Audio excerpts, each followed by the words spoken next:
Hi friends, வணக்கம். ஆக்சுவலாக நான் வந்து இந்தியாவிலேருந்து யூஎஸ்க்கு வந்தேன். அந்த ஃப்ளைட் ஜேர்னி பற்றி, என்னோடய ட்ராவல் அனுபவத்தை பற்றி நான் நிறைய எக்ஸ்பீரியன்ஸ் பண்ணேன். நடுவில் அந்த டிரான்சிட்டில் வந்து என்னென்ன எக்ஸ்பீரியன்ஸ் பண்ணேன், ஏன்னா அது கொஞ்சம் ரொம்ப என்ன சொல்கிறது, பயங்கரமாக நானும் இமேஜின் பண்ண முடியாது. நிறைய அந்த இதெல்லாம் நடந்திருக்கு. அதெல்லாம் உங்களோட ஷேர் பண்ணுறதுக்காக தான் நான் இன்னைக்கு பேச போகிறேன்.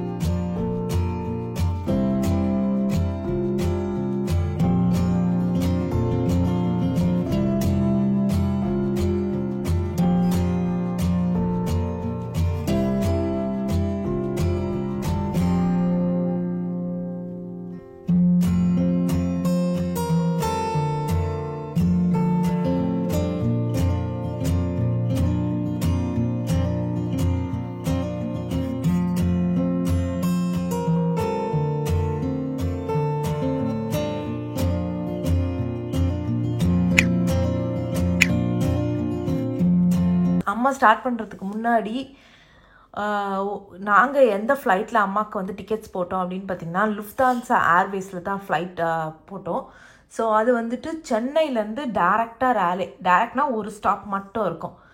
ஸோ அம்மா வந்து ஃப்ளைட் ஜேர்னியோடைய அனுபவத்தெலாம் சொல்லுவாங்க. அதுக்கு முன்னாடி வந்துட்டு சரி அவங்க சொல்லி முடிக்கட்டும். அதுக்கப்புறம் டிரான்சிட் வீசா அதெல்லாம் அங்கே லுஃப்தான்ஸாவில் ஃப்ளைட் புக் பண்ணோன்னா என்ன டிரான்சிட் வீசா அந்த மாதிரிலாம் இருக்குது பார்த்தீங்களா, அதெல்லாம் நான் வந்துட்டு நெக்ஸ்ட்டு ஷேர் பண்ணுறேன். ஃபஸ்ட்டு அம்மா வந்துட்டு அவங்களுடைய ஜேர்னியோடைய எப்படி ஜேர்னி இருந்துச்சு, ஸ்மூத்தாக இருந்துச்சா இல்லை ரஃப்பாக இருந்துச்சா, கஷ்டப்பட்டாங்களா அப்படின்றதெல்லாம் அவங்க முதல்ல ஷேர் பண்ணட்டும்.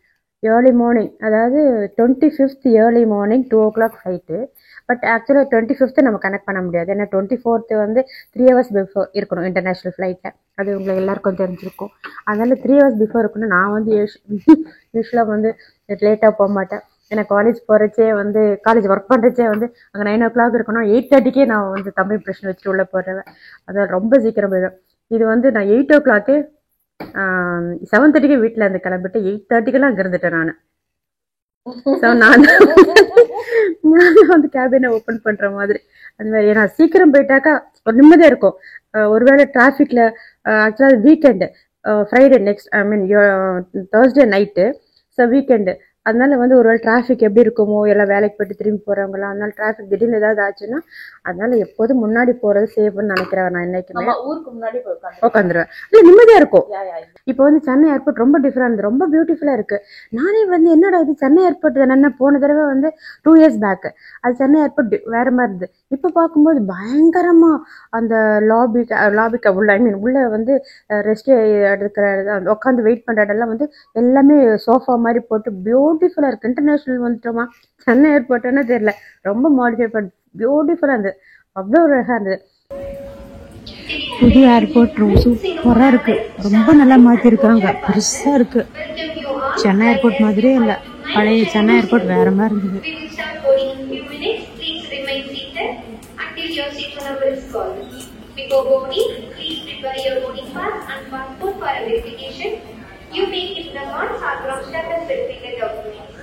Due to limited space on board the aircraft, we kindly request all passengers place their small bags. முன்னாடிலாம் வெறும் சேர் இருக்கும், அழகாக சோஃபா போட்டு ரொம்ப அழகாக இருக்கு. சென்னை ஏர்போர்ட் மாதிரி இல்லை இது. பார்க்க என்னமோ இது வெளியூர் இது மாதிரி இருக்கு, ரொம்ப அழகாக இருக்கு. வணக்கம். சென்னையிலிருந்து சிங்கப்பூர் வரை செல்லும் சிங்கப்பூர் ஏர்லைன்ஸ் விமானம் SQ529 தற்பொழுது புறப்பட தயாராக உள்ளது. நடையார் ஆனந்த் பவன் இருக்கு. அனைத்து பயணிகளும் நுழைவு வாயிலில் 11 அருகாமையில் காத்திருக்குமாறு கேட்டுக் கொள்ளப்படுகிறார்கள். நன்றி. சூப்பராக இருக்கு. 2 years பேக் வந்தால் வேற மாதிரி இருந்தது, இப்போ பார்த்தா வேற மாதிரி இருக்கு. நம்ம சென்னை ஏர்போர்ட்டா இது. கேட் நம்பர் 9 கிட்ட உட்காந்துருக்கேன். 9 A and B. ஓகே. அதுக்கப்புறம் ஃப்ளைட்டு ஏறதுக்கு முன்னாடி அந்த இமிக்ரேஷனுக்கு பாஸ்போர்ட் வெரிஃபிகேஷன் நின்றுட்டு இருந்தேன். அப்போ வந்து எனக்கு என்னமோ கொஞ்சம் கிடினஸாக இருந்தது. ஏன்னா எனக்கு பிபி சுகர் இருக்கிறதுனால. உடனே ஏற்கனவே இவங்க வீல் சேர் போட்டதுனால தேங்க் காட் அவங்கக்கிட்ட நான் சொல்லிட்டேன், எனக்கு கொஞ்சம் கிட்டினஸாக இருக்குன்னு க்யூவில் நிற்கும்போது. உடனே டக்குன்னு வீல் சேர் கொண்டு வந்துட்டாங்க. உங்களுக்கு வீல் சேர் இருக்குதான்னு கேட்டால் இருக்குது, எனக்கு போட்டிருக்காங்க, பட் இங்கே வேண்டாம்னு நினச்சேன், பட் எனக்கு கிட்டினஸாக இருக்குன்னு வீல் சேரில் குறைச்சிட்டாங்க. இமிக்ரேஷன் ஃபாஸ்ட்டாக முடிச்சுட்டாங்க, அனுப்பிச்சிட்டாங்க. அந்த சீல் போட்டாங்க. போட்டதுக்கப்புறம் அந்த என்னை வீல் சேர் தள்ளிட்டு போகிற சொல்ல நான் உட்காந்து பாஸ்போர்ட்டை வந்து செக் பண்ணேன், சீல் போட்டிருக்காங்களா அன்னைக்கு டேட்டு. செக் பண்ணப்போ அவர் பார்த்துட்டு, நீங்கள் தான் மேடம் ஒரே ஆள் இந்த மாதிரி பாஸ்போர்ட்டில் சீல் போட்டதை திறந்து பார்க்குறீங்க, யாருமே பார்க்க மாட்டாங்க, வாங்கி பேக்கில் வச்சுப்பாங்க அப்படின்னாரு. ஸோ இது வந்து சென்னை ஏர்போர்ட் அம்மா வரும்போது எடுத்த வீடியோ தான். ஸோ நம்ம அம்மாவுக்கு வந்து போட்டிருக்க ஃப்ளைட் நேம் என்ன அப்படின்னு பார்த்தீங்கன்னா லுஃப்தான்ஸா ஏர்வேஸ். இதில் வந்து ஆக்சுவலாக வந்துட்டு ஒரு பொட்டி தான் அலோடு. ஸோ எக்ஸ்ட்ரா லக்கேஜ் வேணும் அப்படின்னு பார்த்தீங்கன்னா நம்ம வந்துட்டு நம்ம பைசா கொடுத்து பே பண்ணி தான் போட்டுக்கணும். ஸோ நாங்கள் வந்து பைசா கொடுத்து பே பண்ணி எக்ஸ்ட்ரா லக்கேஜ் போட்டுட்டோம். ஸோ டோட்டல் ஃப்ளைட் சார்ஜ் வந்து $1600 ஆச்சு. ஏன் அப்படின்னு பார்த்தீங்கன்னா ஒரே இதுதான், ஒரே ஸ்டாப் தான். ஸோ சென்னையிலேருந்து நேராக வந்து ஃப்ராங்க்ஃபர்ட் வந்து நேராக ரேலே. நாங்கள் முதல்ல யோசித்தோம் வேறு எதுனா வாஷிங்டன், டிசி, அது மாதிரி நிறைய பேர் வந்து ஷார்லட் போவாங்க. ஷார்லட் கூட இல்லை, வர்ஜீனியா, நிறைய இடத்துக்கு போயிட்டு ஜார்ஜியா, அட்லாண்டா போயிட்டு அங்கெல்லாம் கொஞ்சம் சீப்பராக கிடைக்கும் போது அங்கெல்லாம் போயிட்டு கூட்டிகிட்டு வருவாங்க, லைக் பேரண்ட்ஸை இல்லை அவங்களுக்கே போடுவாங்க. ஸோ நாங்கள் யோசிச்சோம் அதை போடலான்ட்டு. அதுக்கப்புறம் சரி இது வேறு ரொம்ப எக்ஸ்ட்ரா ஸ்ட்ரெயின் ஆகிட போகுது, ஏன்னா இறங்கினதுக்கப்புறம் திருப்பி ஸ்ட்ரெயின் ஆகிடக்கூடாது அப்படின்றதுனால நம்ம சரி ரேலிலேருந்து டேரெக்டாகவே வந்துட்டோம். நான் ஃப்ராங்க்ஃபர்ட்லேருந்து வந்துட்டோம் அப்படின்னு சொல்லிட்டு. அதே மாதிரி பார்த்தீங்கன்னா ஃப்ளைட் டியூரேஷனும் ரொம்ப ரொம்ப கம்மியான duration. So Chennai to Frankfurt to Rayleigh, இந்த மாதிரி ஒரு ஃப்ளைட் ஜேர்னி தான் நாங்கள் ஆக்சுவலாக சூஸ் பண்ணோங்க. ஃபஸ்ட்டு ஃப்ளைட்டு வந்து 15 hours இருந்தது, அதுக்கப்புறம் மீதி 10 hours இருந்தது. ஸோ ஆல்மோஸ்ட் வந்து ஃபஸ்ட்டு 10 hours, நெக்ஸ்ட் வந்து 15 hours, ஆல்மோஸ்ட் வந்து 24 நடு. அது நான் சொல்கிறது வந்து டிரான்சிட்டில் இருக்கிற மீதி அந்த 1 hour டைமும் சேர்த்து சொல்கிறேன், 24 hours ஆச்சு.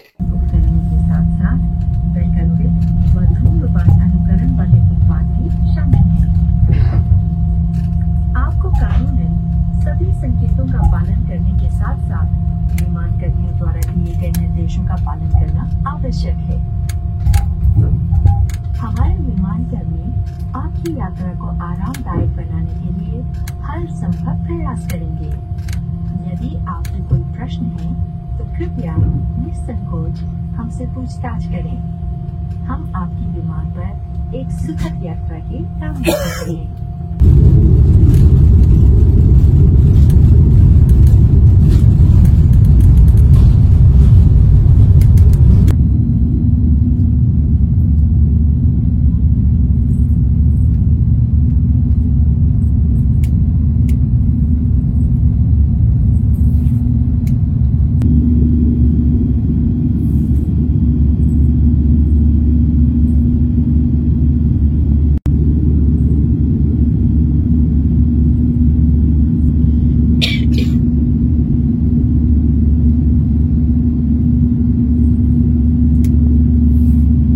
ஏறினவொடனே ஒரு குட்டி குட்டி பிஸ்கெட்ஸ் மாதிரி, அது வந்து நம்மளும் 50-50 இருக்குமே, சால்ட் அண்ட் ஸ்வீட்டு.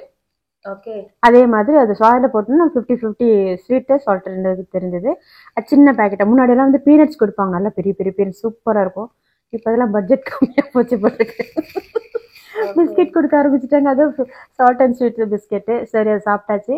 அதுக்கப்புறம் ஏதாவது கூல்ட்ரிங்க்ஸ் வேணுமான்னு கேட்டாங்க, ஒரு ஆரஞ்சு ஜூஸ் வாங்கி. அதுக்கப்புறம் திருப்பி ஒரு 2 hours கழிச்சு லஞ்ச் வந்துடுச்சு. பிரேக்ஃபாஸ்ட் பிரேக்ஃபாஸ்ட் வந்துடுச்சு. அதான் லஞ்சை தான் பிரேக்ஃபாஸ்ட் சொல்லிட்டேனோ. பிரேக்ஃபாஸ்ட் வந்தது. திறந்து பார்த்தேன், ஆஹா, பிரேக்ஃபாஸ்ட் வந்து பார்த்தாக்கா சாம்பார்லாம் ஃபுல்லாக மூடி இருந்தது.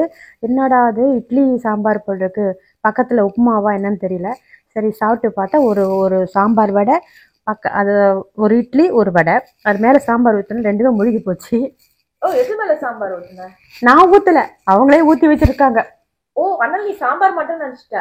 ஆஹா, அது ஏதோ இட்லின்னு நினச்சேன். அது இதில் ஸ்பூனில் குத்தி பார்த்தப்பதான் இது வடை, பக்கத்தில் இட்லின்னு தெரிஞ்சுது. வடை மேலே சாம்பார் வந்து பக்கத்தில் சாம்பார் இல்லாமல் வெறும் பொங்கல் இருந்தது. ஆனால் அது எப்படி சாம்பார் இல்லாமல் சட்டி இல்லாமல் சாப்பிட்றது? இல்லை, இதை தூக்கி அதில் வச்சு கலந்து சாப்பிடணும் போல் இருக்கு. என்னவோ சரி வெறும் பொங்கல் சாப்பிட பார்த்தா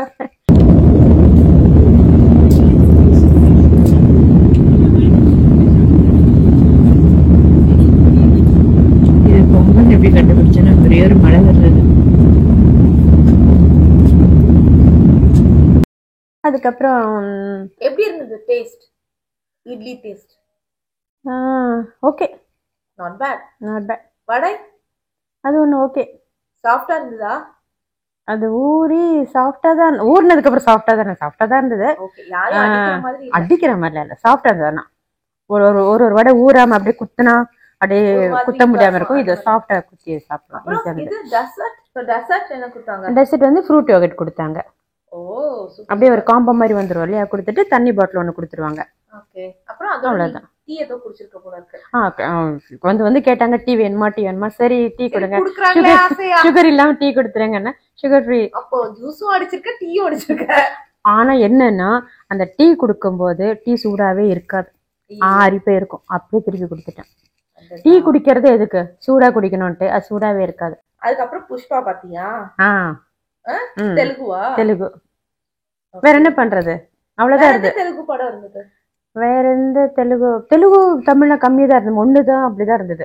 ஹிந்தி தான் நிறைய இருந்தது. அதுக்கப்புறம் வந்து ஏஷியன் ஃபில்ம்னு போட்டாங்க. வேற ஃபிளைட்ல எல்லாம் வந்து சவுத் இந்தியன் ஃபில்ம் போடும். இது வந்து ஏஷியன் ஃபில்ம் வரைச்ச சைனா மூவி, இந்த மூவிலாம் கலந்துருச்சு அதுல. அதனால தமிழும் இங்கிலீஷ் இது தெலுங்கு இதெல்லாம் கம்மியா தான் இருந்தது. ஹிந்தி ஒண்ணு, இந்த மாதிரி ஒன்னொன்னு தான். கன்னடாலாம் கூட இல்லை, மலையாளம் கூட இல்லை, தெலுங்கு ஒண்ணு இருந்தது. ஏன்னா தெரியும் அமெரிக்கால தெலுங்கு நிறைய வருவாங்கட்டு, தமிழ் நம்மளும் வருவாங்கட்டு, அதனால அது மாத்திரம் இதா இருந்தது. ஃப்ரூட் யோகர்ட் சூப்பரா இருந்தது. அது ஃப்ரூட் யோகர்ட் ரொம்ப இருந்தது. அதுக்கப்புறம் டீ வேணுமான்னு கேட்டாங்க, டீ கொடுத்தாங்க. ஆனா டீ சாப்பிட முடியல, ஏன்னா அது ஆறி போயிருந்தது. அவங்க அதை தான் தராங்க. 2-3 மாட்டியும் பார்த்துட்டேன், அதனால சரி இனிமேல் டீ வாங்க கூட முடிவு பண்ணிட்டேன்.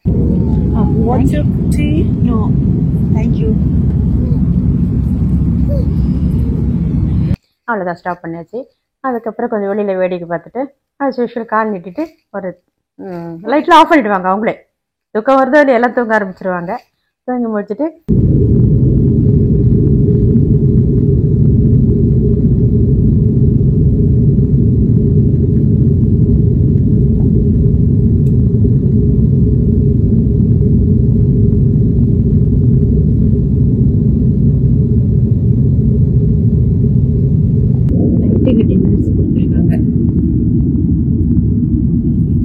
Vegetable rape.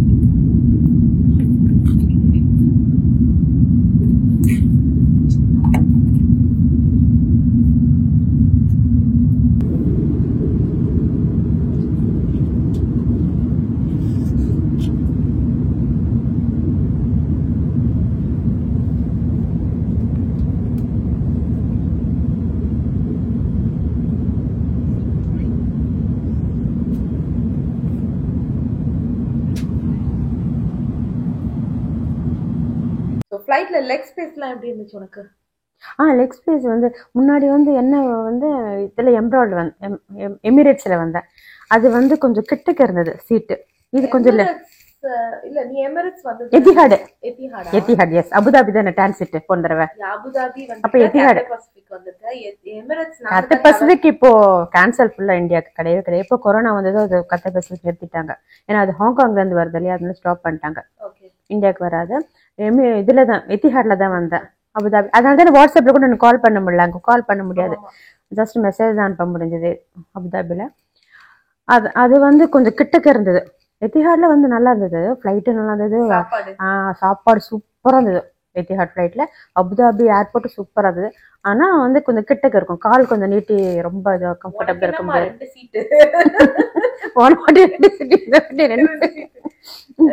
சொல்லு.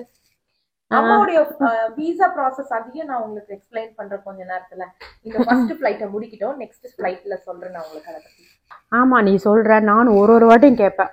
நம்ம இது டிக்கெட் போட போறா, என்ன வரியான்னு கேட்பேன். வரேன்னா உடனே வந்து பாஸ்போர்ட், ஆனால் ரெனியூவல் முடிஞ்சு போச்சு. திரும்பி பாஸ்போர்ட் வந்து சொல்லி கம்பல் பண்ணி ரெனியூவல் பண்ணிட்டாரு. ஆனா விசாக்கு மாட்டேன்றாரு. என்ன பண்றது, வர மாட்டேன், அதுவும் பண்ண மாட்டேங்கிறாரு. இப்ப எடுத்தாவ 2 வருஷம் ஆகும் போல் இருக்குது. அதனால இப்பவே எடுத்தாதான் அடுத்த வாட்டிக்கு நான் வரும்போது கரெக்டா இருக்கும். கரெக்டா? நானும் ஒரு வாட்டி சொல்லிட்டேன். அவர் வந்து எனக்கு முட்டி வலிக்குது, ஷோல்டர் வலி, எனக்கும் ஷோல்டர் வலிக்குதுதான், ஆனா வலிக்குதுன்றாரு. நான் என்ன பண்றது, ஒரு வாட்டி வரணும். சரி நீ ஜாலியா இருக்கல, அவர் அப்புறமா வச்சுக்கலாம். மக்களே நீங்களே கமெண்ட் செக்ஷன்ல. அதுக்கப்புறம் வந்து மூவிக்கு வந்து அதை ஹெட்செட் கொடுத்துருவாங்க இல்லையா, அது பாட்டு ஆன் பண்ணிடலாம். இன்னொன்று வந்து நம்ம ஃப்ளைட்லேயே வந்து நிறைய பேருக்கு பார்த்துருப்பீங்க, ஒரு வேலை தெரியலன்னா கூட நம்ம அந்த ப்ளக் எடுத்துகிட்டு போக வேணாம், அந்த சார்ஜர் ஒயர் மாதிரி எடுத்துகிட்டு போன பிறகு அதில் சார்ஜ் போட்டுக்கலாம் எல்லா ஃபோனையும். ஓகே. நிறைய பேர் வந்து நான் பார்த்துருக்கேன், எனக்கு சார்ஜ் இல்லைன்னு சொல்கிறாங்க. ஆனால் அதில் வந்து அந்த யூஎஸ்பி கேபிள் மாத்திரம் இருந்தாக்கா போதும், அதில் ஃபிக்ஸ் பண்ணிவிட்டு போட்டுட்டாக்கா யூஎஸ்பி கேபிள் இருக்கு, அது போட்டாக்கா சார்ஜ் ஆகிடுது. அதனால் எத்தனை ஃபோன் இருக்கோ அதுக்கு தனித்தனியாக கரெக்டாக இருக்காது, எடுத்துகிட்டு போயிட்டு ஃபுல்லாக சார்ஜ் போட்டுக்கிட்டு அதே மாதிரி தான். ஏன்னா வாட்ஸ்அப்பில் ஏதாவது மெசேஜ் அனுப்ப தேவையில்லை இல்லையா, தேவையாச்சு, அதனால் அது மாதிரி பண்ணிக்கலாம், அது ஈஸியாக இருக்கும். சாப்பிட்டு முடிச்ச உடனே ஆஸ் யூஷுவல் அவங்க லைட் ஆஃப் பண்ணிட்டாங்க. நான் ஹெட்செட் போட்டுட்டு டிவி பார்த்துட்டு கண்ணை மூடிட்டு ஃப்ராங்க்ஃபர்ட் வந்துடுச்சு. ஸோ அதே மாதிரி அம்மா வந்து என்ன வீசாவில் வந்தாங்க அப்படின்னு பார்த்தீங்கன்னா டூரிஸ்ட் வீசா. ஸோ அதுக்கு வந்து ஏற்கனவே வந்து நம்ம அப்ளை பண்ணியிருந்தோன்னா 10 வருஷம் வீசா கொடுத்துருப்பாங்க. ஸோ ஸ்டாம்பிங் இருக்குது. ஸோ ஃப்ராங்க்ஃபர்ட் வழியாக வரீங்க அப்படின்னா ப்ராப்பராக நம்ம பாஸ்போர்ட்டில் ஸ்டாம்ப்டு வேலிட் வீசா இருந்தால் மட்டும்தான் ஃப்ராங்க்ஃபர்ட் வழியாக அந்த டிரான்சிட் எடுக்க முடியும். இல்லைன்னா நமக்கு வந்து அந்த ஃப்ராங்க்ஃபர்ட் வழியாக அனுப்ப மாட்டாங்க. அங்கே சென்னையிலேயே வந்து சம்டைம்ஸ் ஸ்டாப் பண்ணிடுவாங்க. இல்லைன்னா நிறைய பேருக்கு வந்து யூரோப் அந்த ஃப்ராங்க்ஃபர்ட் வந்ததுக்கப்புறம் திருப்பி அனுப்பிடுவாங்க. ஸோ உங்ககிட்ட வந்து ஸ்டாம்ப்டு வீசா H1Bயாக இருந்தாலும் சரி, எந்த வீசாவாக இருந்தாலும் ஸ்டாம்ப்டு வீசா இருந்தால் மட்டும்தான் இந்த ஃப்ராங்க்ஃபர்ட் வழியாக வர முடியும். ஸோ அதை மட்டும் நீங்கள் கரெக்டாக பார்த்துக்கோங்க. அதே மாதிரி இவங்களுக்கு வந்து ஃபுல்லாகவே வீல் சேர் அசிஸ்டன்ட் போட்டாச்சு. ஸோ அவங்களுக்கு வந்து சென்னையிலேருந்து இங்கே வரைக்கும் நமக்கு வந்து ஃபுல்லாக வீல் சேர் அசிஸ்டன்ட் இருப்பாங்க. ஏன்னா அம்மாவால் முடியாதுன்ற ஒரே காரணத்துக்காக நம்ம ஏற்கனவே போட்டிருக்கோம். ஸோ அதுவும் வந்து தனியாக கால் பண்ணி இதுதான் பண்ணணும். அதே மாதிரி இன்னொன்று நாங்கள் பண்ணது சீட்ஸ் வந்துட்டு அம்மாவுக்கு வந்து 2 சீட்ஸ் இருக்குது. 2 சீட் இருக்க மாதிரி ஏரியாவில் வந்துட்டு கார்னர் ஜன்னல் ஓரமாக இல்லாத கார்னர் சீட்ஸ் நாங்கள் கேட்டோம். ஸோ தட் அம்மா வந்து வெளியே போயிட்டு உள்ளுக்குள்ளே வர மாதிரி கொஞ்சம் ஈஸியராக இருக்கும் அப்படின்றதுக்காக. ஸோ அம்மாவுடைய லக்கு என்ன அப்படின்னு பார்த்தீங்கன்னா ஃபஸ்ட்டு ஃப்ளைட்டில் ஒரே ஒருத்தங்க தான் உட்காந்துருந்தாங்க. ஸோ அவங்க வந்து ஜாலியாக வந்து கால் நீட்டிட்டு வந்திருந்தாங்க. ஸோ அதுதான் அவங்களுடைய ரொம்ப ரொம்ப லக்கியான மூமெண்ட்டுங்க. ஃப்ராங்க்ஃபர்ட் இறங்கியாச்சு. ஃப்ராங்க்ஃபர்ட்டில் தான் பயங்கரமாக இமிக்ரேஷன் இருக்கும். ஏன்னா யூஎஸில் என்டர் பண்ணுறோம் இல்லையா, யூஎஸ் அவங்க தான் வந்து நம்மளை செக் பண்ணுவாங்க. பயங்கர இமிக்ரேஷன் இருக்கும். எல்லாத்தையும் செருப்பு எல்லாத்தையும் கழட்டி வச்சிடணும். பயங்கரமாக கையை நீட்டிட்டு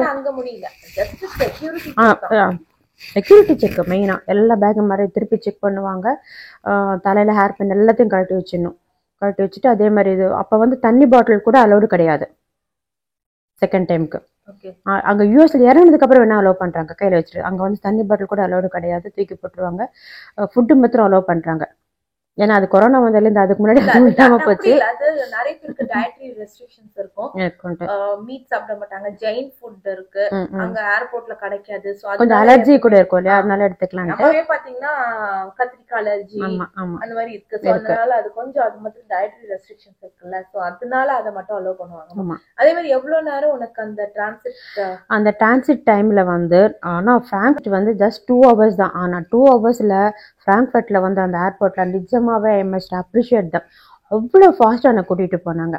அதில் வந்து ரொம்ப ரொம்ப ஃபாஸ்ட்டாக இது பண்ணாங்க, செயல்பட்டாங்க. கிடுகிடுன்ட்டு யார் வீல் சேர் தனித்தனியாக உட்கார வச்சுட்டாங்க. அதில் வந்து ஆமாம், அதாவது அங்கே ஃப்ராங்க்ஃபர்ட்ல இறங்கினதுக்கப்புறம் நிறைய ஸ்டேட்டுக்கு போகிறாங்க. இப்போ நான் வந்தது வந்து ரேலே, நிறைய பேர் வந்து வேற ஸ்டேட்டுக்கு போகிறாங்க இல்லையா. ஸோ அதெல்லாம் பிரிக்கணும், வேற ஒரு ஃப்ளைட் நம்பர். அது கன்ஃபியூஸ் ஆகாமல் அவங்கவுங்க லிஸ்ட்டு கொண்டு வந்துடுறாங்க, வந்து படிச்சுட்டு அவங்க ஃப்ளைட் நம்பர்லாம் கரெக்டாக தெரிஞ்சு வச்சுக்கணும். அந்த ஃப்ளைட் நம்பர் தனியாக உட்கார வைக்கிறாங்க. நம்ம ஃப்ளைட் நம்பர் தெரியாமல் கன்ஃபியூஸ் ஆகிட்டாக்கா கஷ்டம். அது செகண்ட் ஃப்ளைட் இமிக்ரேஷன் வந்து கொஞ்சம் லைன் க்யூ இருந்தது. ஆனால் எங்களை ஃப்ளைட் வாரியே டிவைட் பண்ணி கூட்டிகிட்டு வரும்போது என் கூட 2 லேடிஸ் இருந்தாங்க. ஒருத்தர் வந்து ஃபர்ஸ்ட் டைம் வராங்க, ஒருத்தர் வந்து 2-3 வாட்டி வராங்க. அவங்களும் 2 பேரும் வேலையில தான் இறங்குறாங்க. அந்த எப்படி பேசணும்னா, அந்த எலக்ட்ரிக் கார்ல ஏற்றினதுக்கப்புறம் அவங்க என் கூட ஏறினாங்க. இன்னொருத்தர் ஏறிட்டாரு, ஒரு ஜென்டில்மேன் ஏறினாரு. அப்போ ஏறினதுக்கப்புறம் இவங்களும் நீங்கள் எங்கே போகிறீங்க, இந்த ஃப்ளைட்டில் தானே? ஆமாம் NC போகிறேன்னு சொன்னாங்க. ஓகேன்னு அதுக்கப்புறம் இறங்கி திரும்பி இன்னொரு எலக்ட்ரிக் காரில் ஏற்றுறோம். அதுக்குள்ள அவங்க வந்து திரும்பி அந்த எலக்ட்ரிக் கார் அங்க இருக்கிறவங்க அதை மொத்தமா எடுத்துட்டு வந்துட்டு அங்க டிவைட் பண்ணாங்க ஸ்டேட். அப்ப ஸ்டேட் டிவைட் பண்ணும்போது அவர் என்ன ஜென்டில்மேன் வந்து, ஏன்னா அவங்க வந்து ஒரே ஃபிளைட்ல வந்து முன்னாடி பின்னாடி உட்காந்துருந்தாங்க, ஃப்ரெண்ட்ஸ் ஆயிட்டாங்க. அவர் வந்து வாங்க வாங்க எங்க கூட உட்காருங்க, எங்க கூட உட்காருங்க. நான் சொன்னேன் நீங்க என்சின் தானே சொன்னீங்க, அவர் டெக்ஸஸ்ன்றாரு, நீங்க எங்க அங்க போய் உட்காருங்க. உனக்கு எப்படி தெரியும் அவர் டெக்ஸஸ்னு? அவர் டெக்ஸஸ் தான் சொல்லிட்டு இருக்காரு. ஓ ஓகே. சொல்லிட்டு இருக்காரு. இவங்களுக்கு தெரியும். ஆமாம் நாங்களும் அங்கதான், நாங்களும் என்கிட்ட என்சின் சொன்னீங்களாங்க, நார்த் கொரியால தானே சொன்னீங்கன்னு. ஆமாங்க. ஆமா. அப்ப உங்களுக்கு அந்த ஃபிளைட் கிடையாதுங்க, எங்க காட்டுங்க போடுங்க ஃபிளைட், ஏன் ஃபிளைட் நம்பர். ஐயோ நீங்க ஏன் கூட வரணுங்க, ஏங்க அந்த அவரோட போறீங்க, அவருக்கு வந்து வேற ஒரு கேபின் குரூ வந்து அசிஸ்ட் பண்றாங்க, அங்கே போகாதுன்னா. அப்படியாங்க. நான் அதுக்கப்புறம் நல்ல வேலை நான் மாத்திரம் சொல்ல, நான் அங்க போய் ஏறிட்டு எனக்கு டைம் இல்ல டைமே இல்ல. ரொம்ப ஷார்ட். அவங்கள ஒண்ணு டெக்சாஸ் ஃளைட்ல என்னன்னா நீ சொன்ன மாதிரி மிஸ் பண்ணிட்டு இருப்பாங்க ஃளைட்ட. என்னன்னா எனக்கு அந்த எலக்ட்ரிக் இது கார் மாதிரி, அதாவது அதுல ஏத்திட்டு போயிட்டு அங்க போயிட்டு திரும்பி ட்ரெயின். ஓ சும்மா கிடையாது, நேர போயிட்டு ஃபிளைட்ல என்ன கூட கம்மி, ட்ரெயின்ல ரொம்ப தூரம் போகுது, போயிட்டு திரும்பி அங்கிருந்து இன்னொரு எலக்ட்ரிக் கார்ல ஏத்தி, அந்த எலக்ட்ரிக் கார் தான் உங்களுக்கு காட்டணும்னு நினைச்சிருக்கேன். அது பாருங்க சூப்பரா இருக்கும். அங்கிருந்து ஏத்துறாங்க, பார்த்தா எல்லாம் ஏற்கனவே உட்காந்துங்க. அப்ப சொன்ன பாத்தீங்களாங்க, நீ எங்க கூட தான் கரெக்டா உட்காந்துட்டீங்க, இல்லைன்னா கண்டிப்பா அங்க போயிட்டு இல்லைன்னா திரும்பி ரிட்டர்ன் வந்து சான்ஸ் இல்ல, டைம் ஆயிட்டு இருக்கும். ஏன்னா எல்லாரும் உட்காந்துருக்காங்க, நாங்க தான் லேட்டு. Okay okay. ஆனா உங்களுக்கு பத்திரமா இவங்களே கூட்டிட்டு, ஏன்னா இவங்க ஏத்துட்டு இருந்தாலும் இவங்க சொல்லிடுவாங்க. உனக்கு வீல் சேர் அவங்க கூடயே வந்தாங்கல்ல? யார் கூட வந்தது? உனக்கு ஆமா கூடயே வந்தாங்க. அதுதான் எல்லாம் அங்க அந்த இதுல ஏறவங்கள எல்லாத்தையும் ஏத்திட்டாங்க அந்த இதுல. அதுக்கப்புறம் கூட வரல? அவங்க கூட வந்தாங்க. Okay okay. அவங்க வந்துட்டு அவங்க இது பண்றாங்க, அவங்க கையில லிஸ்ட் வச்சிருக்காங்க. அதனால சொல்ற பிராங்க்ஃபர்ட்ல சூப்பரா அசிஸ்ட் பண்ணாங்க. விடாம அவங்க அசிஸ்ட் பண்ணலன்னா நான் அவங்க கிட்ட சொல்லிட்டேன், நீங்க அசிஸ்ட் பண்ணலன்னா எங்களால கஷ்டங்க, நீங்க சூப்பர் அசிஸ்ட் பண்ணி கரெக்டா கொண்டு வந்து இறக்கிட்டீங்க எங்களை. இல்லைன்னா அந்த பகி அதான் அந்த எலக்ட்ரிக் கார் அதுல ஏத்தி எங்களை இறக்கலன்னா கண்டிப்பா தெரியாது. சூப்பர்ல. செகண்ட் ஃபிளைட்டுக்கு நீங்க தான் இருங்க.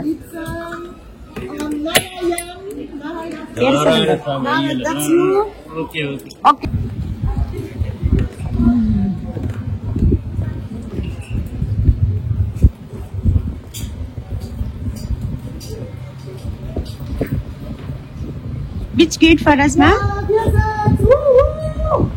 Wir kommen von der anderen Seite. Wir kommen von hier.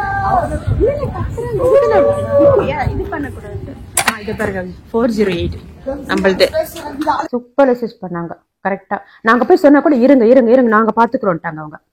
உங்க ஃபிளைட் நம்பரை மாத்திரம் சொல்லுங்க, நாங்க பாத்துக்கொண்டு அழகா கொண்டு வந்து இறக்கிட்டாங்க. சூப்பரா இருந்தது. ஆனா பிராங்க்ஃபர்ட் ஏர்போர்ட் ரொம்ப அழகா இருந்தது, ரொம்ப பெருசு. இதுல என்னன்னா அது வந்து வீக் டேனா என்னன்னு தெரியல, காலியா இருந்தது. நான் கூட கேட்டு இவ்வளவு காலியா இருக்குன்னு அவங்க சொன்னாங்க. அதனால தெரியல, இந்த வாட்டி இன்னும் காலியா இருக்கு, கொஞ்சம் கிறிஸ்துமஸ் டைம் கிட்ட வந்து நிறைய பேர் வருவாங்க, இப்ப காலியா இருக்குன்னு அவங்களோட பேசிட்டே வந்தேன். சூப்பர் இருந்தது. நீ ஃபர்ஸ்ட் டைம் என்ன கூப்பிடும்போது லுஃப்தான்ஸா தான் கூப்பிட்டு இருந்தேன். அதுக்கப்புறம் இப்பதான் லுஃப்தான்ஸா. அதுக்கப்புறம் அப்ப வந்து 2 பகேஜ் வந்து அலோட் பண்ணாங்க. இந்த வாட்டி தான் ஏன் ஒண்ணுன்னு தெரியல. சரி ஓகே. ரெண்டாவது ஃளைட் ஏறினியா? ஆனா அது ட்ரெயின்ல வந்தனால அப்பதான் நல்ல வேலைப்பான்னு நினைச்சேன். அவங்க அசிஸ்ட் பண்ணா ரொம்ப கஷ்டம். ஆமாமா கண்டிப்பா. ரொம்ப தூரம் அது. நான் ஃபுட்லயே இருக்கேன். ரெண்டாவது ஃபிளைட்ல ஏறியாச்சு. ஏறிட்டு இதுல காட் எனக்கு எவ்வளவு ஹெல்ப் பண்ணிப்பாரு. டச் அடுத்த ஃபிளைட் இதே மாதிரி வரணும் பகவானே, அதே மாதிரி எனக்கு ஹெல்ப் பண்ணுங்க பகவானே. கால் வலிக்கு நிம்மதியா படுத்துறேன். எனக்கு யாரும் பக்கத்துல இல்ல. ஆமா பகவானுக்கு பயங்கர நன்றி சொன்னேன். அடுத்த வாட்டி இதே மாதிரி இருந்தா நான் தப்பிச்ச மீன்ஸ் எனக்கு கால் வலி இல்லாம கொஞ்சம் நிம்மதியா வருவேன். இல்லைன்னா ரொம்ப அவசப்படுவேன். எதுக்கோ நான் 2 பாம்பெல்லாம் வச்சிருந்தேன் நினைச்சுங்க, கால் வலிக்கெல்லாம் தேய்ச்சிக்கிறதுக்கு. இருந்தாலும் அது ரொம்ப நேரம் அந்த நரம்புலாம் இழுக்கும், அதனால அது நீட்டிட்டதுனால கொஞ்சம் தப்பிச்சிட்டேன். இது செகண்ட் ஃப்ளைட் ஃப்ராங்க்ஃபர்ட்ல இருந்து இப்போ ராலைக்கு போகிறோம். ரொம்ப லேட் ஆகிடுச்சுங்க, கரெக்டாக உள்ளே வந்துட்டோம். மூடிட்டோம். இன்னும் ஒரு 10 நிமிஷம் இல்லை ஒரு half an hour 10 minutes இல்லை 15 minutes இருந்து அவ்வளோதான் ஃப்ளைட்டு மிஸ் ஆகிருக்கும். Thank God.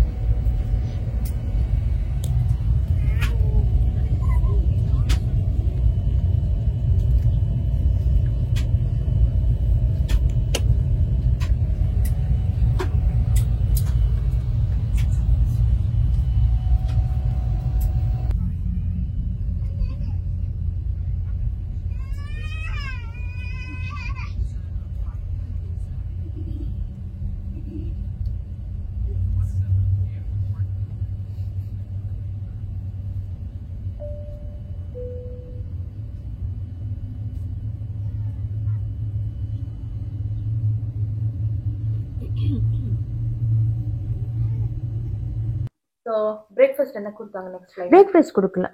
ஓகே. அப்போ பிரேக்ஃபாஸ்ட் கொடுக்கல, அது என்னன்னு தெரியல. பிரேக்ஃபாஸ்ட்டே இல்லை, டேரெக்டாக ஒரு 1 hour கழிச்சு. அதே மாதிரி செகண்ட் ஃப்ளைட்லும் அதே மாதிரி அந்த பிஸ்கெட் கொடுத்தாங்க 50-50 அதுதான் ஸ்வீட் அண்ட் சால்ட். அதுதான் கொண்டு வந்தேன். ஏன்னா முதல் வாட்டி நான் சாப்பிட்டுட்டேன், தெரியும் அதே தான்ட்டு. சரி அது சால்ட் ரொம்ப இருக்குன்னு சொல்லிட்டு நான் சாப்பிடல, அது அப்படியே கொண்டு வந்துட்டேன். கொண்டு வந்து கொடுத்துட்டேன். லஞ்சு கொடுத்தாங்க. லஞ்சில் வந்து ஃபஸ்ட்டு தனியாக ஒரு கவரில் இருந்தது ரோட்டி. ஆனால் அந்த பாக்ஸில் வந்து அலுமினியம் ஃபாயில் போட்டு மூடினதில் வந்து ஜீரா ரைஸ் இருந்தது, அப்புறம் தால் இருந்தது, பன்னீர் பட்டர் மசாலா கொஞ்சம் இருந்தது. இந்த ரோட்டி வந்து தனியாக, அது வெறும் ரோட்டிலாம் உள்ளே அந்த ஆலு மசாலா வச்சு மூடிருந்தாங்க ரோல் மாதிரி. அதனால அது பரவாயில்ல, இவ்வளோ கொடுத்துருந்தாங்க. நல்லவே டேஸ்ட் நல்லா இருந்தது. லஞ்சு எல்லாமே நல்லா, ஜீரா ரைஸ் சூப்பராக இருந்தது, தால் நல்லா இருந்தது, பன்னீர் பட்டர் மசாலாவும் நல்லா இருந்தது, செம்மையாக இருந்தது. அப்புறம் ஆஸ் யூஷுவல் எல்லா ஃப்ளைட்டில் ஒரு பன்னு, பட்டர், ஜாம் கொடுத்துருவாங்க. அந்த பன்னு மாத்திரம் சாப்பிட மாட்டேன். ஒரு வேளை டிரான்சிட்டில் பசிக்குதுன்னு சொல்லிட்டு அதை எடுத்து வச்சுப்பேன். அது மாத்திரம் அந்த பண்ணையும் ஜாமையும் மாத்திரம் எடுத்து வச்சுப்பேன். டெசர்ட் மாத்திரம் நம்ம ஊர் ஃபிர்னின்னு சொல்லிட்டு சொல்லுவாங்க. அதாவது டிக்கா சாதத்தில் பால் வெட்டு இது பண்ணுவாங்க ஃபிர்னின்ட்டு, அதுதான் கொடுத்துருந்தாங்க. நல்ல இதுவும் ரைஸு அதுவும் ரைஸு ஹெவியாக சாப்பிட முடியல. பரவாயில்ல, ஏதோ ஸ்வீட் கொஞ்சம் கொஞ்சம் சாப்பிட்ட கொஞ்சம் நிறுத்திட்டேன். நல்லா இருந்தது. ஆனால் அதுவும் ஆனால் அதில் ஏதாவது நட்ஸ் போட்டுருந்தா நல்லா இருந்திருக்கும். வெறும் பால் சாதம். அதுக்கப்புறம் அஸ் யூஷுவல் ஜூஸ் கொடுப்பாங்க. அது இன்டர்நேஷனல் ஃப்ளைட்டில் நிறைய ட்ரிங்க்ஸ் எல்லாம் கூட கொடுப்பாங்க போல் இருக்கு.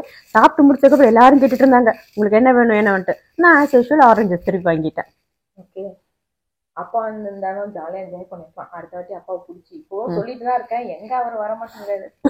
அப்பாவும் நானும் சண்டையை போட்டுட்டோம் வராததுக்காக இல்லம்மா. அதுக்கப்புறம் லைட் ஆஃப் பண்ணிட்டாங்க. ஆஸ் யூஷுவல் திரும்பி தூங்கு. அதுக்கப்புறம் ஜூஸ் கொடுத்துட்டு கொஞ்ச நேரம் லைட் ஆஃப் பண்ணிட்டு ஒரு 2 hours விட்டுட்டாங்க. ஏன்னா அதுக்கப்புறம் அந்த இதெல்லாம் கொடுத்தாங்க இல்லையா எங்களுக்கு செகண்ட் ஃப்ளைட்லேயே லஞ்சு ஹெவியாக கொடுத்துருந்தாங்க இல்லையா. அதனால அதுக்கு அது என்ன டைமிங் தெரியாதனால எனக்கும் தெரியல பிரேக்ஃபாஸ்ட் டைம். ஏன்னா வேற கண்ட்ரி போகுது இல்லையா ஃப்ராங்க்ஃபர்ட், அது என்ன டைம்னு எப்படி தெரியும்? அப்போ உனக்கு கொடுத்தது மைட் பி டின்னர். ஏன்னா 1 full day தானே, 24 hours. ஓகே. அதனால அதுக்கப்புறம் வந்து லஞ்ச் தான் கொடுத்தாங்க. லஞ்சில் வந்து 3 hours 4 hours கழிச்சு 3 hours கழிச்சு எனக்கு எல்லாரையும் எழுப்பி அந்த ஒரு சின்ன பீஸான்னு சொன்னாங்க. பீஸான்னு பார்த்தா பீஸா கிடையாது, ஒரு ட்ரையாங்கிள் ஷேப் இருந்தது. ஆனால் சீஸ் எல்லாம் கிடையாது, ஒரு மாதிரி இருந்தது. சரி சாப்பிட பிடிக்கல, அது வச்சாச்சு. இந்த லஞ்ச்லேயே வந்து பன்னு ஆஸ் யூஷுவல் கொடுத்தாங்க. பேசாமல் அது சாப்பிட்றதுக்கு நான் பண்ணையே கட் பண்ணி பட்டர் போட்டு சாப்பிட்டாச்சு. சரி இந்த ஃப்ளைட்லாச்சும் டீ சூடாக இருக்குமான்னு கேட்டால் இதுவும் ஆறி போன டீ தான். சரி வேண்டாம், ஜூஸை குடிச்சாச்சு. இது அந்த ஃபார்ம் ஒன்று ஃபில்அப் பண்ணுவாங்க, இப்போ அதெல்லாம் கிடையாதான். ஓகே. அதில் ஏதாவது ஃபார்ம் ஃபில்அப் பண்ணுமே. ஏன்னா டிக்ளரேஷன் ஃபார்ம் நான் குட்டி தோடெல்லாம் எடுத்துகிட்டு போயிருந்தேன். ஒருவேளை அது எழுதணுமான்னு ஒரு பயம் வந்துருச்சு. அதுக்கு முன்னாடி நான் கொடுத்து இருக்கேன். இருந்தாலும் இப்போ வந்து ரொம்ப ரெஸ்ட்ரிக்ட் இருக்கு. ஒருவேளை $10,000 வரைக்கும் நீ கொண்டு வரலாம், லைக் கேஷ் எல்லாமே சேர்த்து ஒரு $10,000 வரைக்கும். ஆனா டிக்ளேர் பண்ணோம் இல்லையா? அஃப்கோர்ஸ் டிக்ளேர் பண்ணோம். அது கொடுக்கவே இல்லையா? அது நான் கேட்டேன் கேபின் க்ரூட்ட கேட்டேன் நான், டிக்ளரேஷன் ஃபார்ம்னா no not necessary if they ask you can டெல்னு சொல்லிட்டாங்க. ஓகே சரி. முன்னால டிக்ளரேஷன் ஃபார்ம் ஃபில்அப் பண்ணி அவசரமாக கொடுப்போம் இல்லையா, இப்போ அது கிடையவே கிடையாது. போன ஃப்ளைட்லேயும் கிடையாது. ஆனால் நான் மறந்துட்டேன். இந்த ஃப்ளைட்டில் தான் எல்லாரும் அந்த யூடியூப்லாம் பார்த்துட்டு ஒருவேளை டிக்ளரேஷன் ஃபார்ம்லாம் கொடுக்கணுமோ, நிறைய பேர் டிக்ளேர் பண்ண மாட்டிக்கிட்டாங்களே, எதுக்கு வம்பு, கையில் இருக்கிற 4-5 தோடு சொல்லிடலாம். அதனால நான் பயந்துட்டு கேட்டால் இல்லைன்ட்டாங்க. சரி இமிக்ரேஷன் கேட்பாங்க, இமிக்ரேஷன் என்ன எதுவுமே கேட்கல. இது மாத்திரம் தான் பார்த்தாங்க. அது எக்ஸ்டென்ஷனுக்கு மாத்திரம் இது கேட்டாங்க. எக்ஸ்டென்ஷன் பேப்பர் மாத்திரம் கேட்டாங்க. இது சீல் போட்டிருக்கான்னு நாங்கள் செக் பண்ணாங்க. ஏற்கனவே சென்னையில் சீல் போட்டாங்க, அது செக் பண்ணாங்க. டிக்ளரேஷன் ஃபார்ம் ஐ மீன் விசா ஸ்டாம்ப்பு, அதுக்கப்புறம் எக்ஸ்டென்ஷன் ஃபார்முக்கு அதை கேட்டாங்க. அது கொடுத்துருந்தேன், கையில் ரெடியாக வச்சுருந்தாங்க தெரியும்ட்டு.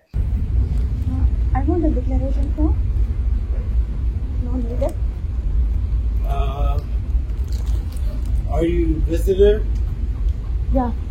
All right. You a citizen? Yeah. You will drop you all out. You didn't have to come. Okay. Come back.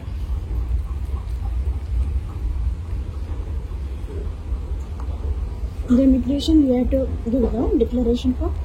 Yeah. Okay.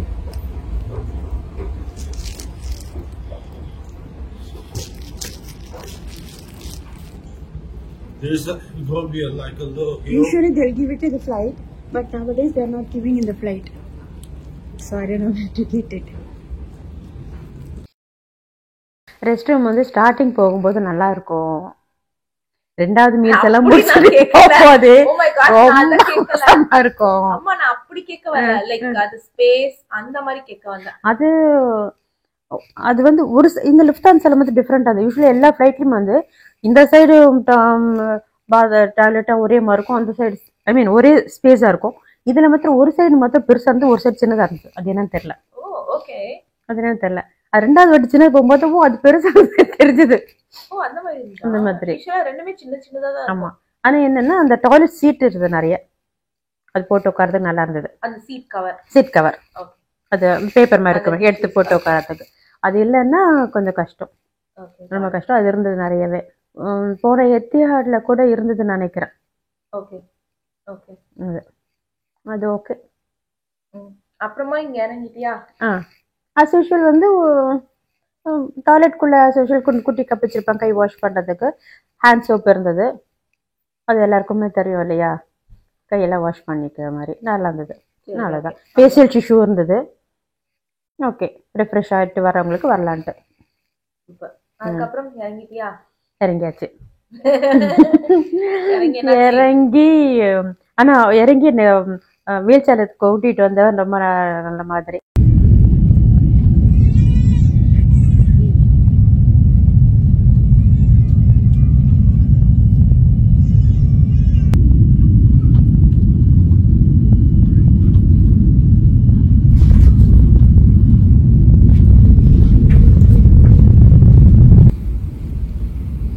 இந்த ஏர்போர்ட்டுக்கு தான் நான் புதுசாக நான் வர்றது. நல்லாயிருக்கு. துர்கம், ராலே துர்கம் ஏர்போர்ட். ஸ்வேதாலாம் எங்கே வெயிட் பண்ணான்னு தெரில.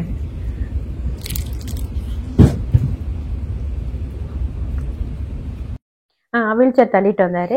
என்னோடது வந்துட்டு உங்களுக்கு இருக்கா லக்கேஜ்னு கேட்டார். ஆமாம்மா இருக்குன்னு சொன்னேன். சரின்னு வெயிட் பண்ணிவிட்டு என்னை ஹேண்ட் லக்கேஜை மேலே வச்சு விட்டேன் வீல் சேரில். ஃபுட்டு இது மாத்திரம் தனியாக வச்சுருந்தேன். ஏன்னா நான் எடுத்துகிட்டு போயிருந்தேன் ரோட்டியெல்லாம். ஆனால் சாப்பிடல. இதுவே சரியாக இருந்தது, எங்கே சாப்பிட்றது நான். அதை அப்படியே கொண்டு வந்து இங்கே தான் தூக்கி போட்டேன். சரி, அதை தனியாக வச்சுருந்தேன். ரெண்டாவதுல மட்டும் அந்த தண்ணி அலோவ் பண்ணாங்க. ஏன்னா முதல்ல செக் பண்ணிட்டாங்களே, தண்ணி பாட்டில் அலோவ் பண்ணாங்க, நல்ல வேலை. அதுக்கப்புறம் 2 இது இருக்குன்னு. எப்படி இருக்குன்னா, ஏற்கனவே என்னோடது வந்து ஹேண்ட் லக்கேஜில் ஒரு ஆரஞ்சு கலர் ரிப்பன் கட்டியிருந்தேன், பளிச்சுன்னு செய்கிற மாதிரி. இதுக்கு என்ன இதே கலர் ரிப்பன் அதில் இருக்குன்னு சொன்னேன் அவன்கிட்ட. ஓகே, அவன் புரிஞ்சுக்கிட்டு சரி வந்து டக்குன்னு எடுத்து வச்சுட்டு 2த்தையும் இழுத்துட்டு வந்தார். சும்மா சொல்லக்கூடாது, அதையும் இழுத்துட்டு என்னை தள்ளிட்டு வந்துடுறேன். அப்புறம் இறங்கின உடனே அசோஷியல் என்ன உட்கார வச்சு தள்ளிட்டு வரா இல்லையா, $20 கொடுத்துட்டேன். சந்தோஷம் போயிட்டாரு. சூப்பர். முடிஞ்சது. இறங்கின உடனே இவங்க வந்து என்னை வெயிட் பண்ணியிருக்காங்க, எல்லாம் வெல்கம் பண்ணாங்க. பேரன்கள் 2 பேரும் அழகா இது கட்டி பிடிச்சிட்டாங்க. ஸோ ஹாப்பியாக இருந்தது. இறங்கின உடனே புதுசாக வாங்கின காரில் உட்காந்த டெஸ்லா காரில் ஜம்முன்னு. சூப்பர். அதுதான் முடிஞ்சிச்சு. ஆமா, புது வீடும் இப்பதான் பார்த்தாங்க, புது கார். ஆமா, வந்து இறங்கிட்டேன். இதுதான் என்னோட டிராவல் அனுபவம். Yes, India to USA. Okay, நான் இப்போ சொன்ன எக்ஸ்பீரியன்ஸில் உங்களுக்கு எதாவதுனாக்கா கமெண்ட்டை சொல்லுங்கள், நான் ஆன்சர் பண்ணுறேன். லைக் பண்ணுங்கள், ஷேர் பண்ணுங்கள், சப்ஸ்கிரைப் பண்ணுங்கள். ஆல் பட்டன் அமுக்குங்க. வணக்கம். Bye, good night. பாய். நான் நைட் உட்காந்து வீடியோ எடுத்துட்டு இருக்கேன். அதனால பாய், குட் நைட்.